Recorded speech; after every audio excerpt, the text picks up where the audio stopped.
আমার প্রিয় ও স্নেহের 2024 সালের নতুন বছরে সপ্তম শ্রেণীর ছাত্রছাত্রী বন্ধুরা, আশা করি তোমার সবাই ভালো আছো।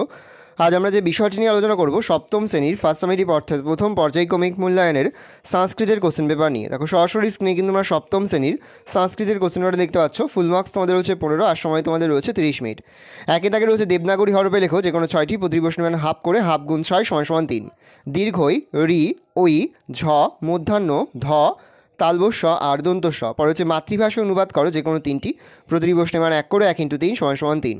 3 দাগে রয়েছে নিচের বাংলা শব্দগুলিকে সংস্কৃতে অনুবাদ করো যে কোনো 3টি, প্রতিটি প্রশ্নের মান 1 করে 1 × 3 = 3। হরিণগুলি, 2টি সিংহ, অনেকগুলি পাখি, পর্বতগুলি। 4 দাগে রয়েছে সংস্কৃত প্রতিশব্দ লেখো যে কোনো 2টি, প্রতিটি প্রশ্নের মান 1 করে 1 × 2 = 2। পৃথিবী, কমল, বন, মাতা। পরে হচ্ছে শব্দরূপ লেখো যে কোনো 2টি, প্রতিটি প্রশ্নের মান 1 করে 1 × 2 = 2। নর শব্দ তৃতীয় বহুবচন, মুনি শব্দ সপ্তমী একবচন, নদী শব্দ ষষ্ঠী বহুবচন। পরে হচ্ছে ধাতুরূপ লেখো যে কোনো 2টি, প্রতিটি প্রশ্নের মান 1 করে 1 × 2 = 2। ভূ ধাতুর লট উত্তম পুরুষ একবচন, গম ধাতুর লং প্রথম পুরুষ একবচন, দৃশ ধাতুর লিট মধ্যম পুরুষ দ্বিবচন।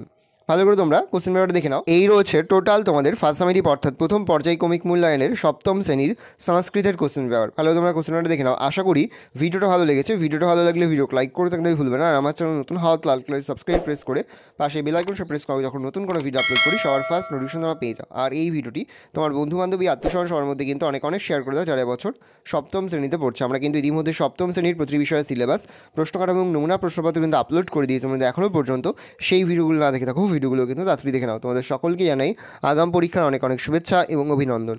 একেবারে ভিডিও শেষে স্ক্রিনে তোমরা একটা প্লেলিস্ট দেখতে পারবে, তারপরে ক্লিক করলেই সমস্ত ভিডিওগুলোই কিন্তু তোমরা পর দেখে নিতে পারবে।